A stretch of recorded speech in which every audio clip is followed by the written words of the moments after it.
A paz do Senhor Jesus Cristo a todos os filhos de Deus na face da terra. Aqui é o irmão Xavier do Projeto Vida. Nós estamos lendo a Bíblia, a Palavra de Deus, Antigo Testamento, livro de Daniel, capítulo 11, versículo 31. E sairão a ele uns braços que profanarão o santuário e a fortaleza e tirarão o contínuo sacrifício, estabelecendo a abominação desoladora. Nós vimos aqui que esse capítulo 11, Deus enviou seu anjo para revelar para Daniel como seria a transição de um governo para o outro, que é a visão da estátua de Nabucodonosor. Como ocorreria a passagem da Babilônia, que é a cabeça de ouro, como é que a Média Pérsia iria tomar esse governo, como é que iria passar o governo da Média e da Pérsia, como é que a Grécia iria tomar esses impérios, e como que iria passar o governo do ventre de bronze, que é o da Grécia, de Alexandre o Grande, para as pernas, para o Império Romano. E como é que vai se passar o renascimento desse Império Grego-Romano, que hoje, nos nossos dias, é o comércio comum europeu, a Europa. Então esse capítulo mostra como foram as guerras que iriam acontecer, porque Deus revelou para Daniel antes que tudo tivesse acontecido. E quando nós vamos na história secular, cronologicamente aconteceu exatamente como o Senhor revelou para Daniel. Os anos, os dias, os reinos, como é que foi dividido, quem ganhou, quem perdeu. Então nós estamos vendo aqui. E um desses impérios aqui está fazendo algo abominável. Ele está profanando o templo em Jerusalém. Porque nessa transição de poder dos impérios, eles passavam pela Terra Santa, por Jerusalém. Um estava no norte, outro no sul. Ia lá, brigava com o sul, voltava ganhando ou perdendo, destruía Israel, Jerusalém. Ia lá para o norte, ganhando ou perdendo, voltava, passava por Israel, destruindo Israel e Jerusalém. E agora esse, um dos governantes, ele foi lá e cometeu um sacrilégio. Ele até fez sacrifícios de animais imundos dentro do templo em Jerusalém. Ele profanou o templo de Jerusalém. Nós já falamos que houve uma família dos Macabeus, que nesse período, quando a Bíblia não registra o serviço sacerdotal no templo, por mais ou menos aí uns 400 anos, eles lutaram, ou menos, para preservar o templo e o santuário. Mas por fim também eles foram vencidos. E aqui então um desses governantes foi lá e destruiu o templo. É bastante complexo, há vários irmãos ou historiadores que mostram cronologicamente tudo isso que se desenrolou. Mas para nós o que importa é que nós estamos vivendo os últimos dias, tudo já se passou e se cumpriu. Nós estamos vivendo agora o tempo dos dedos dos pés da estátua. E esta visão da estátua é a mesma visão que no outro capítulo posterior Daniel fala das lutas dos animais, do bode, do carneiro, e por fim que surgiu aquele animal com 7 cabeças e 10 chifres, que ele não sabia explicar que animal era aquele, uma coisa abominável, que representa os 10 dedos dos pés. E toda essa analogia do capítulo 11 é a mesma visão da estátua, é a mesma visão da luta dos animais, é a mesma visão mostrando como iria se desenrolar a passagem de um império para o outro e como um seria destruído pelo outro. Então nós temos que atentar para os nossos dias e principalmente para Israel, para Jerusalém, para o templo lá. E esse aqui ele foi lá e abominou, ele colocou imagens, ele matou animais imundos dentro do templo em Jerusalém, profanando o templo. Isso é abominação desoladora. Tudo isso antes de Cristo. Depois, quando chegou no Império Romano, que eram as pernas da estátua, nós sabemos lá que César Nero ele é uma figura igual esse aqui. Se não me engano, o nome desse governante desse tempo aqui é Epifânio. Não tenho certeza. Mas ele, César Nero, são figuras, o Nabucodonosor, são figuras, sombras de quem será, como ele agirá, o governador mundial, que vai governar os últimos 7 anos, que é a última semana de Daniel, onde na primeira parte dos 7 anos será uma paz falsa e depois virá a grande tribulação. Então ele vai cometer e praticar todo tipo de atrocidade, de sacrilégio contra o povo de Deus, assim como esses fizeram no seu tempo a Israel. Porque Israel e Jerusalém é uma figura do povo de Deus. Independente se é judeu ou gentil, se você tem a vida de Deus, você faz parte do reino de Deus. Você é o Israel celestial. É a bênção prometida a Abraão, as estrelas do céu. Porque a areia do mar é o povo judeu de sangue. Verso 32. E aos violadores do concerto, ele com lisonjas perverterá, mas o povo que conhece ao seu Deus se esforçará e fará proezas. Estamos citando aqui a família dos Macabeus. Com pouca gente, poucas pessoas, eles clamavam aos céus e lutavam pelo nome de Deus e faziam proezas, faziam exércitos grandes fugirem da presença deles. Assim como aconteceu na época dos juízes, como aconteceu na época de Josué, na época de Moisés, que Deus entregava os inimigos nas suas mãos. E esses aqui também que é relatado aqui, aqueles que conhecem a Deus fará proezas. Nós precisamos ser esses hoje, que conhecem a Deus e a sua palavra, para que essas proezas continuem acontecendo, para testemunho para o diabo e os seus seguidores, de que Deus tem o seu estandarte, tem o seu remanescente na face da terra. Mesmo que o povo de Deus, que é a igreja, assim como aconteceu com o Israel terreno, foi dividido norte e sul, e por fim foi destruído e levado para a Babilônia, na igreja aconteceu a mesma coisa.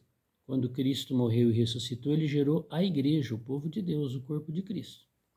Como está o corpo de Cristo hoje? Está na Babilônia, dividido em milhares, em centenas de denominações de religiões. Hoje o povo chama igreja de templo. Templo, é um salão de reunião lá, não é igreja. Chamam as denominações de igreja. E as denominações não são igreja. Todas as pessoas, independente se estão ou não em algum lugar, algum grupo religioso, se ele tem a vida de Deus, ele é a igreja, ele faz parte do povo de Deus. Aonde o Senhor é o pastor, o cabeça. Mas lá nas denominações, quem é o pastor? Não é Jesus, é o homem. E os sábios entre o povo ensinarão a muitos, todavia cairão pela espada, pelo fogo, pelo cativeiro, pelo roubo, por muitos dias. Está vendo que mesmo falando a palavra de Deus e conhecendo, Satanás iria prevalecer contra aqueles que servem a Deus. Hoje nós estamos vivendo um momento que a autoridade que Deus delegou para a igreja, não como denominação, como religião, para a igreja, ela pode ser exercida e Satanás ele é subjugado. Mas assim como aconteceu nesses dias desses governos aqui, que os judeus foram vencidos, mesmo conhecendo a palavra de Deus, pelos inimigos, na grande tribulação, nos 3 anos e meio que está para vir, nos 1260 dias de Apocalipse ou 1290 de Daniel, o povo de Deus será vencido. Mas Deus fez uma aliança e uma promessa para a igreja. Os vencedores hoje do povo de Deus, quando for começar a grande tribulação, toda a terra vai ver a diferença entre o que serve a Deus e o que não serve. Porque os fiéis da igreja serão arrebatados vivos, não experimentarão a morte. Seus corpos serão transfigurados diante de todos e se tornarão como os anjos dos céus. Essa é a promessa de Deus. Mas a igreja, o povo de Deus, que não for considerado fiel, vai ser deixado para a grande tribulação, para serem provados pelo governador mundial, igual esses foram provados aqui, que é o anticristo, a besta, que veio do mar e depois veio da terra. É o mesmo corpo, as pessoas é diferente. E caindo eles, serão ajudados com pequeno socorro, mas muitos se ajuntarão a eles com lisonjas. Não é isso que acontece hoje na igreja? Tem palavra de Deus, mas as pessoas entram com lisonjas, manuseando e fazendo comércio com a palavra de Deus, prometendo coisas que Deus não prometeu, falando coisas que Deus não falou. E alguns dos sábios cairão para serem provados e purificados e embranquecidos, e até ao fim do tempo, porque será ainda no tempo determinado. E esse rei fará conforme a sua vontade, se levantará e se engrandecerá sobre todo Deus e contra o Deus dos deuses. Falará coisas incríveis e será próspero, até que a ira se complete, porque aquilo que está determinado será feito. Então, por mais abominável que foram os governantes, os reis que surgiram no governo humano, desde Daniel até hoje, por fim eles são destruídos, eles morrem, acabam, são mortos. E o pior não é isso. O pior é depois, na vinda de Cristo. É a condenação eterna. Não terá respeito aos deuses de seus pais, nem terá respeito ao amor das mulheres, nem a qualquer deus, porque sobre tudo se engrandecerá. Percebe que esse governador aqui, esse imperador, ele foi diferente dos outros. Profanou o templo, ele não deu valor a nenhum deus. Quer dizer, hoje as pessoas, além de servirem a Deus, o Criador, muitas pessoas seguem imagens de escultura, de ídolos, deuses falsos. Mas no tempo desse governador, ele não vai respeitar nem o Deus Criador dos céus e da terra, muito menos qualquer coisa que se diz Deus. Quer dizer, ele não vai permitir que ninguém adore nada, nem Buda, nem imagem de escultura, nada, nada. Não sejam de nenhuma religião. Quem entrar por esse caminho vai ser morto. Mas o Deus das fortalezas honrará em seu lugar. E a um Deus a quem seus pais não conheceram, honrará com ouro, com prata, com pedras preciosas e com coisas agradáveis. E haver-se-á com os castelos fortes, com o auxílio do Deus estranho, aos que o reconhecerem multiplicará a honra e o fará reinar sobre muitos, e repartirá a terra por preço. E no fim do tempo, o rei do sul lutará com ele, e o rei do norte o acometerá com carros e com cavaleiros e com muitos navios, e entrará nas terras, e as inundará e passará. E entrará também na terra gloriosa, que é o país de Israel, tá vendo? E muitos países serão derribados, mas escaparão das suas mãos estes, Edom, Moabe e as primícias dos filhos de Amon. E estenderá a sua mão às terras do Egito, e não escapará. E apoderar-se-á dos tesouros de ouro, de prata, de todas as coisas desejáveis do Egito. E os líbios e os etíopes o seguirão. Mas os rumores do Oriente e do Norte o espantarão, e sairão com grande furor para destruir e extirpar a muitos. E armará as tendas do seu palácio entre o mar grande e o monte santo e glorioso, mas virá o seu fim, e não haverá quem o socorra. Então nós já falamos que o capítulo 11 é a mesma revelação da estátua de Nabucodonosor, que é a mesma revelação dos animais que o Senhor falou com Daniel. O capítulo 11 é o desenrolar de como houve a passagem de um império para o outro, como é que um destruiu o outro. E por fim se chegou nos dedos dos pés da estátua, que é aquele mesmo animal que tem 7 cabeças e 10 chifres, que é representado por um desses governantes aqui do capítulo 11, principalmente por esse que profanou o templo em Israel. Então isso aqui é uma figura, é uma sombra daquilo que vai acontecer nos nossos dias na grande tribulação. Agora virá aqui o capítulo 12, que é o último capítulo de Daniel, onde o Senhor dá revelação sobre o arrebatamento, sobre os vencedores, assim como já foi falado nas 70 semanas de Daniel. Aqui é uma explicação da última semana, das 70 que Deus revelou para ele no capítulo 9. Então depois nós vamos ver o capítulo 12 em separado, porque nós vamos entrar nesses últimos 7 anos, no governo daquele pequeno chifre que surgiu no meio dos 10, que é das 7 cabeças e 10 chifres, que é o que vai acontecer agora nos nossos dias. Que o Senhor possa nos abençoar com a sua palavra. Aquilo que nós não temos entendimento, vamos pedir para o Senhor nos dar, Ele nos dará no seu tempo certo. Mas para nós o que mais importa é aquilo que vai acontecer agora nos nossos dias. as coisas que já aconteceram. É só para nós termos certeza absoluta de como Deus determinou aconteceu. Então, antes que surgisse o governo humano, Deus já havia determinado todo o desenrolar, como é que seria cada governo e quanto tempo duraria. Então, o governo humano, ele está debaixo da soberania de Deus. E o Senhor diz, né, que nós precisamos orar aqui na terra. Porque quando nós oramos, nós determinamos a vitória nos céus. Foi isso que aconteceu para com o povo de Deus. Quando o povo de Deus clamou, Deus deu a determinação, a ordem celestial para que fosse cumprida nos céus e fosse manifestado na terra o desenrolar daquela vitória. Vamos falar com o Senhor? Te adoramos, Senhor, porque nós sempre podemos falar contigo.